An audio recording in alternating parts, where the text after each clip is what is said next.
tänä päivänä näkee aika paljon sitä, että vastuullisuutta käytetään tällaisena aika kevyenäkin käsitteenä, jolla sitten yrityksen toimintaa perustellaan tai kerrotaan, että se on nyt niin kuin enemmän hyväksyttävää kuin se on vastuullista. Mä en ihan usko, että aina se on niin kuin analysoitu loppuun asti, että mitä se vastuullisuus on ja mitä se pitäisi olla. Mä itse koen, että vastuullisuus on sitä, että me jätetään jälkeemme parempi paikka meidän lapsille ja lapsenlapsille elää kuin mikä me ollaan itse saatu viestikapulana vastaan. Se on varmaan ollut elämän vaikea päätös, koska mulla oli erittäin hyvä palkkatyö. Mulla oli siis käsittämättömän hyvä duuni. Mä olin Nesteellä 29-vuotiaana edennyt jo tuotetradingin johtajaksi. Mulla oli lähes 100 alaista ympäri maailmaa 7 toimistossa. Ja siihen paikkaan vielä mut oli niinku tavallaan puhunut niin meidän trading-toimiston, Singaporen trading-toimiston vetäjä, kiinalainen ihminen, ja hän oli yli 50-vuotias, ja kaikki, jotka kiinalaisesta kulttuurista jotain tietävät, niin ymmärtävät, että ikä on siellä aika keskeinen asia. Mutta silti tämä kaveri näki tämän näin, niin mulla oli niin paljon niin kuin tavallaan työnantaja antanut asioita, että mulla oli hirveä syyllisyyden tunne siitä, että mä lähden pois. Varsinkin työnantaja ei sitä sitten tehnyt yhtään helpommaksikaan, että hekin kyllä sitten kyllä kovasti kertoi sitä, että kun sulle on kaikki nämä niin kuin katettu pöytä ja sitten sä lähdet pois siitä tuli kyllä. Ei ollut niin sanotusti niin hirveän helppo keissi lähteä. Syy miksi mä lähdin oli se, että mä tulin kuitenkin siihen taitekohtaan, että mä en enää nähnyt, että mä pystyn toteuttaa kaikkia niitä ideoita ja ajatuksia isossa yhtiössä, mitä niin kuin mä halusin ja mitä mä näin, että pitäisi tehdä. Ehkä se suurin syy siellä, joka katkaisi sitten kamelin selkärangan, oli se, että mä en saanut enää rekrytoida vapaasti uusia ihmisiä, jotka olisi sitten voinut näitä erilaisia liiketoimintaideoita niin kuin toteuttaa, vaan niin sitten se kehitys tavallaan niin kuin loppui. Ja mä olin siinä onnellisessa asemassa, että tai onnettomassa myös samaan aikaan, me ei oltu yrityksistä huolimatta vaimon kanssa vielä saatu perhettä niin kuin nuppilukua kasvamaan 2 ylöspäin, että lapsia ei ollut, ja jälkeenpäin mä oon miettinyt, että olisinko mä sitten lähtenyt, jos olisi ollut perhe, josta vastuu, että vaimo oli hyvin koulutettu lääkäri, ei hänellä olisi ollut mitään ongelmaa, mutta kyllä se niin kuin vastuukysymys siinä pyöri mielessä, että pystyy sitten elättämään jossain vaiheessa, kun lapsia toivottavasti tulee, niin kuin niitä tulikin, niin nyt on siunautunut 3 kappaletta, niin että pystyy niin kuin hoitamaan sitten perheensä toimeentulon, koska yrittäjäksi lähtemiseen liittyy aina riski. Mutta olisin mä varmaan lähtenyt sitten jossain vaiheessa kuitenkin, ja ehkä vähän pienemmällä riskillä, mutta lähdin ja päivääkään en ole katunut. Kyllä tämä on ollut niin kuin loistava niin kuin sellainen matka, joka ei ole vielä päättynyt. Ja mä oon monesti sanonut näille ihmisille, jotka miettii tätä samaa asiaa, että lähteekö yrittäjäksi vai jatkaako täällä palkkatöissä, että just miettii näitä riskejä, hyviä puolia ja huonoja puolia, niin mä oon sanonut sitä, että jos teillä on osaamistaso kokonaisuutena ajateltuna vaikka niin kuin indeksi 100 ja te lähdette yrittäjäksi ja vaikka se menisi konkkaan, niin kun teillä on siellä, niin kun vertaatte sitä vaihtoehtoa, että te jäätte sinne yhtiön palkkatöihin ja siinä teidän ammattitaidon kehitys menee vaikka siitä indeksistä, vaikka menee sitten 10 vuoden aikana 120, niin sillä ajatuksella, että lähdette yrittäjäksi ja mitä te siellä opitte ja saatte kokemusta, niin se indeksi on todella kovemmassa kulmakertoimessa, ja vaikka tulisi tämä kaikista huonoin skenaario, kaikki menisi pieleen, te ette ikinä tipu siinä indeksissä sen viivan alle, jos te olisitte jäänyt sinne palkkatyöhön. Ja tämä on tärkeä muistaa. Eli teille niin kuin kertyy aina siinä yrittäjyydessä niin paljon uutta osaamista, että te olette edelleen, niin kuin teillä on erittäin hyvät mahdollisuudet työllistyä mihin tahansa hommaan.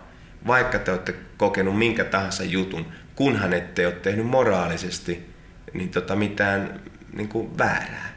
Tarkoitan tällä sitä, että tietysti jos konkurssirikoksia tekee tai muuta vastaavaa, niin sitten se yrittää ura ja mikä tahansa työllistyminen on vaikeaa. Mä en oikein usko siihen, että niin on mitään sellaista ihmeellistä kyvykkyyttä, en ainakaan itsessäni sitä ole nähnyt. Ihan keskiverto kaverina pidän itseäni.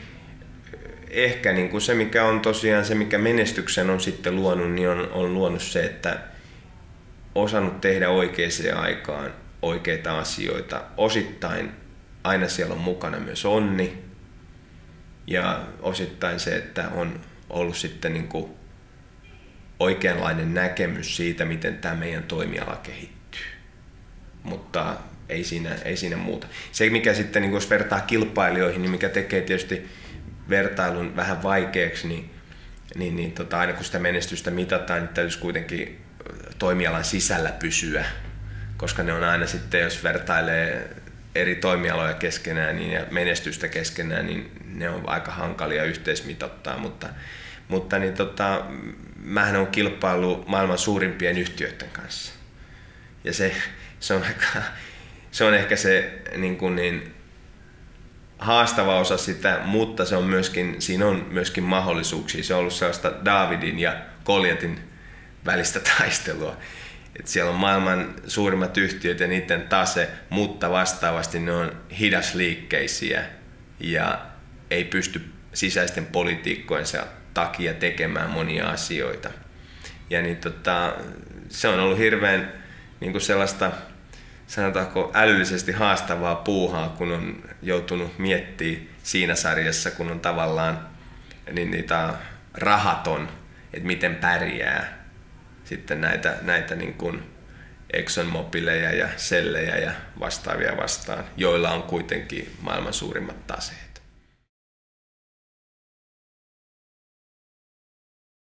Kun tämä Shell-kauppa tuli aikanaan ulos, että me ostettiin Shellin liiketoiminnot Suomessa ja Ruotsissa, mukaan lukien yksi huonosti kannattava öljynjalostamo, niin monet kriittiset tahot kysyvät, että miten sä nyt voit mukaan saada sen kannattamaan, kun ei Shellikään saanut sitä kannattamaan. Ja tähän mä sitten vastasin niin, että Shellillä on sellainen iso kone, jos sen pitää ajaa niin kuin futiskentän kokoinen nurtsi, siis ruohonleikkuukone. Ne ajaa sen taatusti nopeammin kuin meikäläinen sillä pienellä stiikalla, tehokkaammin ja tulos on parempi. Mutta jos meidän pitääkin ajaa sitten rivitalon takapihalla oleva nurmiläiskä, niin ne ei ensinnäkään edes mahu sinne sisään. Ja mä oon ajanut se jo siinä vaiheessa, kun ne miettii, että miten ne pääsis sinne ajamaan. Ja tää on aika lailla ehkä niinku kuvaa sitä kuitenkin, että monikansalliset isot pörssiyhtiöt, niin heidän rakenteet on kehitetty koko ajan siihen suuntaan, että ne toimii mahdollisimman tehokkaasti näillä isoilla markkinoilla. Ja ne on liian raskaita niin kuin sitten rakenteellisesti pienelle markkinalle, joihin täytyy kuitenkin luoda ne samat funktiot maakohtaisesti. Ja tämä on ehkä se suurin syy, että miksi me pärjätään niin kuin isompia vastaan, että me ollaan sitten ketterä ja pystytään tekemään sellaiset kevyet organisaatiot ja kustannustehokkaat toimintamallit, jotka sitten toimii myös tällaisilla pienemmillä markkinoilla.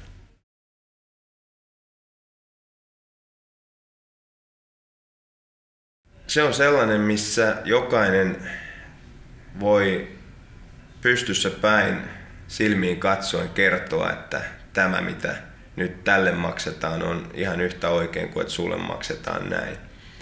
Ja mähän en ole koskaan ymmärtänyt johdon optioita. Silloin kun ne tuli ensimmäisen kerran, niin mä sanoin jo silloin, että tämä on ihan lottoa, koska se ei ole kuitenkaan niin yhdistetty ihmisen suoritukseen. Me kaikki tiedetään, että osakemarkkinoiden kehitys, siellä on yhtenä syynä se, että mitä johto tekee, mutta niin kuin voidaan tuhansia esimerkkejä kertoa siitä, että osakekurssi on mennyt johonkin suuntaan ylös tai alas riippumatta siitä, mitä johto tekee. Eikä tällainen oikeudenmukainen järjestelmän peruslähtökohta on yrittää etsiä korrelaatio sen ihmisen suorituksen ja palkitsemisen välillä. Ja myöskin sitten, kun katsotaan eri henkilöstöryhmiä sen yrityksen sisällä, niin johdon palkitseminen pitää olla perusteltavassa suhteessa työntekijöiden palkitsemiseen. Sellaiset 100-kertaiset erot ei ole millään järjellä perusteltavissa, ne ei ole minkään markkinatalouden luomia. Se on vaan syntynyt sitä kautta, että tällainen tietynlainen hallituseliitti on keksinyt pitkän ajan kuluessa tietysti tällaisten konsulttien avulla, että itse asiassa tämä niin kuin kuuluu olla näin. Ja meillä omistus, kun on tavallaan pirstoutunut, niin meillä on myöskin sitä kautta valvonta kadonnut ja näistä pörssiyhtiöiden toimitusjohtajista on tullut ikään kuin omistajia ja käyttäytyvät myös siten. He niin kuin kokevat, että he ottavat tässä niin kuin itselleen nyt tietyn potin, joka niin kuin on oikein, koska he hoitavat omistajan asiaa. Tässä syntyy vain se ristiriita, että siellä työpaikan sisällä, sen työyhteisön sisällä, että missä kohtaa kulkee se raja, että kun mennään toimitusjohtajasta alaspäin, että niin tosta alaspäin te ette olekaan tätä jengiä ja tässä ootte. Ja sen takia mun mielestä tällainen palkitseminen ei voi toimia. Toimitusjohtaja on työntekijä ihan siinä samassa, kun tai se on työntekijän asemassa aivan samalla tavalla kuin on kuka tahansa muukin. Niin kauan kun ei omista yhtiön osakkeita. Ja sitten jos on osakkeenomistaja, niin se on tietysti hänellä on sitä kautta osakkeenomistajan tietyt edut ja velvoitteet.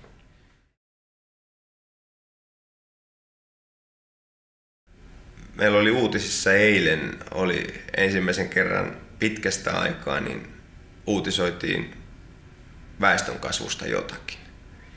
Väestönkasvu pitäisi meillä olla päivittäinen puheenaihe.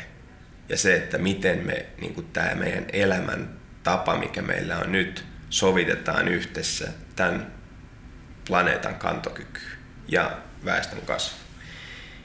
Ja niin kun yritykset miettii kasvua, miten ne vois kasvaa, niin musta sellainen iso otsikko, mistä kannattaa niitä kasvuhankkeita hakea, on se, että miten viedään niin kun maapalloa siihen suuntaan, että tämä yhtälö tulee enemmän ratkaistavaksi tai että se niin kun toimisi paremmin.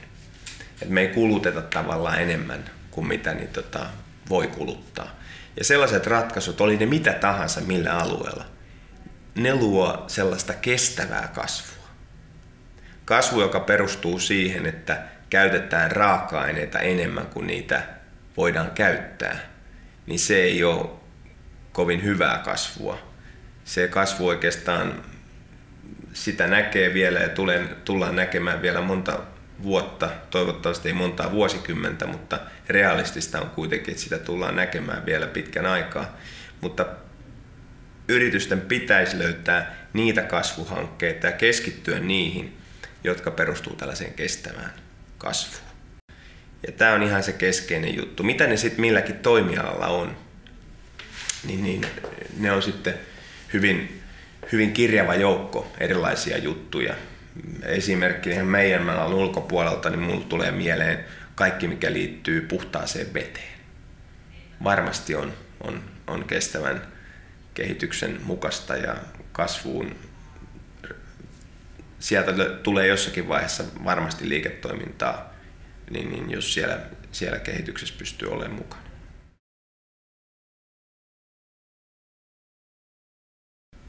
Kyllä meidän täytyy hyväksyä se tosiasia, että elintason ylläpitämiseksi pitää tehdä töitä. Ja pitää tehdä aika paljon töitä, että me voidaan tällainen elintaso ylläpitää kuin nyt. Ja sitten pitää ehkä hyväksyä sekin, että kaikki ei välttämättä halua tehdä niin paljon töitä kuin tämän elintason ylläpitämiseksi tarvii. Ja tämä johtaa siihen, että jos nämä molemmat asiat hyväksytään, niin meillä niin kuin on pakko hyväksyä tuloerojen kasvu. Meidän on pakko hyväksyä se, että ne ihmiset, jotka tekee töitä, rikastuvat ja eivät ole. Ja sitten ne jotka niin kuin taas eivät ehkä halua ponnistella niin paljon, niin heille sitten tulee vähemmän tuloa.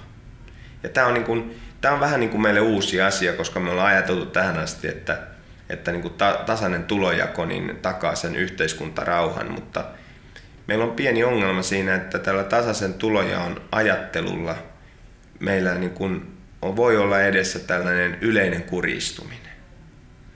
Että niin kuin tämä niin kuin porkkana, miksi tehdä sitten enempää, ei ole riittävän suuri eikä ole kannustava.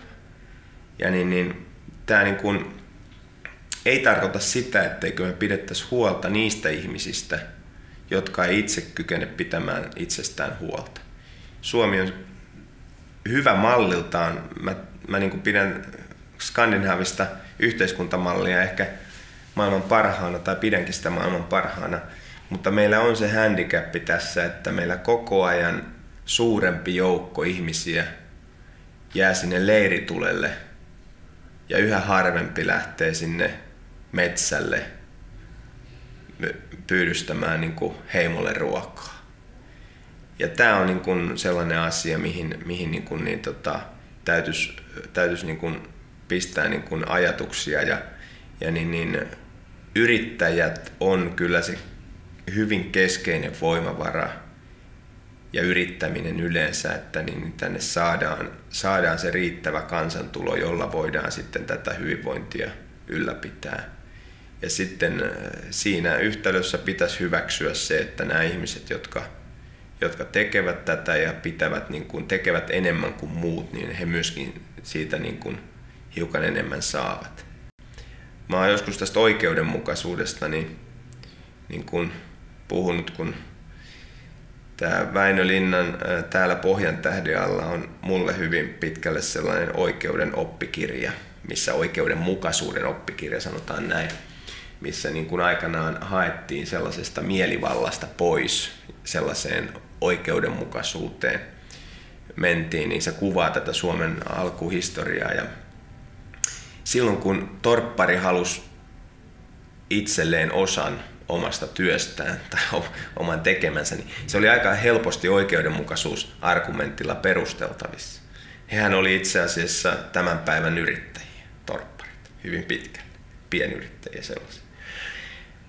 Sitten kaikki propaganda on sitten käyttänyt heitä moneen tarkoitukseen, mutta pienyrittäjiä niin minun mielestä oli. He halusivat sen torpan itselleen, ja tämä on hyvin kapitalistinen lähestymistapa. Mutta se, että mitä tänä päivänä tämä juttu on, niin on aika iso joukko ihmisiä, jotka puhuu oikeudenmukaisuudesta niin, että he haluavat oikeudenmukaisemman osan sinun tekemästä työstä. Mä en tässä kohtaa tätä oikeudenmukaisuus-sanaa oikein ymmärrä, että miten voi vaatia toisen tekemästä työstä oikeudenmukaisempaa osaa. Se ei mulle ihan kolahda. Ja tämä ajattelu tavallaan meidän pitäisi tämän yrittäjyyden noston myötä ymmärtää, että meillä on erilaisia ihmisiä, meillä on erilaisia tavoitetasoja. Jotkut eivät halua pistää elämäänsä siihen, että tekee työtä aamusta hiljaa iltaan. Ne haluavat tehdä jotakin muuta, mutta pitää luoda selkeä tietoisuus ja yhteys sille, että työnteko ja elintaso kulkevat käsi kädessä. jos et ole valmis tekemään näin paljon töitä, niin sitten sinulla ei voi olla tuollaista elintasoa. Se on niin kuin selvä. Ja tämähän johtaa tuloerojen niin kuin jonkunnäköiseen kasvuun. Se ei saa hillittömästi kasvaa ja se niin kuin pidetään huolta sillä, että niin meillä on toimeentulotuki, meillä on niin kuin sosiaalijärjestelmät sellaisessa kunnossa, että kukaan ei tipu kelkasta ja kaikille annetaan verovaroilla mahdollisuus kouluttaa itsensä.